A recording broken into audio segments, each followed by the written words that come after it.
I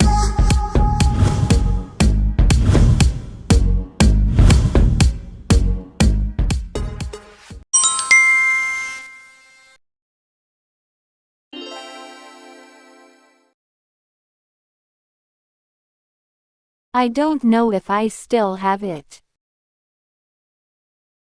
Di ko alam kung nasa akin pa yun. What's inside your bag? Ano bang nasa loob ng bag mo? My eyeglasses are on the top of the cabinet. Nasa ibabaw ng aparador ang salamin ko. I'm wondering why it's on you. Nagtataka ako kung bakit nasa sayo yan. He's on the other side of the world.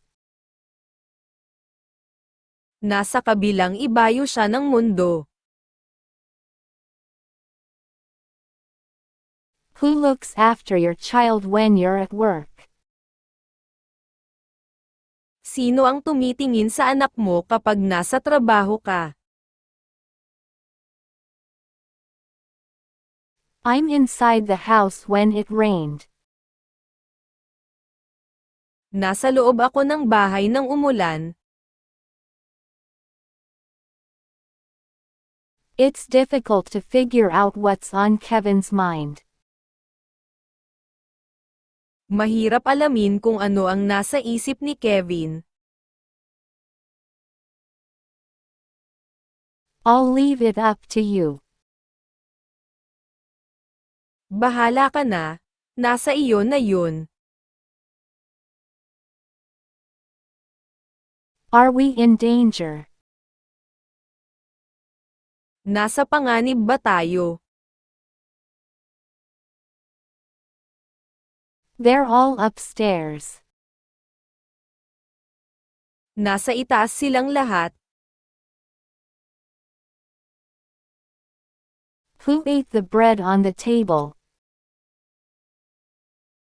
Sino ang kumain ng tinapay na nasa mesa?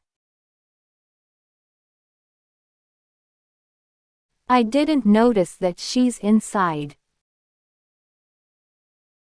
Hindi ko napansin na nasa loob pala siya. You're in charge here while I'm on vacation. Ikaw na ang bahala dito habang nasa bakasyon ako. Are you on the side of the truth? Nasa panig ka ba ng katotohanan? Things at the back might fall. Baka mahulog yung nasa likod. Martin is in the kitchen. Nasa kusina si Martin. Ryan is still at home. Nasa bahay pa si Ryan. They are at the farm. Nasa bukid sila ngayon. I had everything. Nasa akin na ang lahat. I'm already at home. Nasa bahay na ako ngayon. We visited her while she was in the hospital. Dinalaw namin siya habang nasa ospital.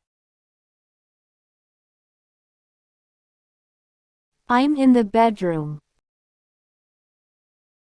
Nasa kwarto ako.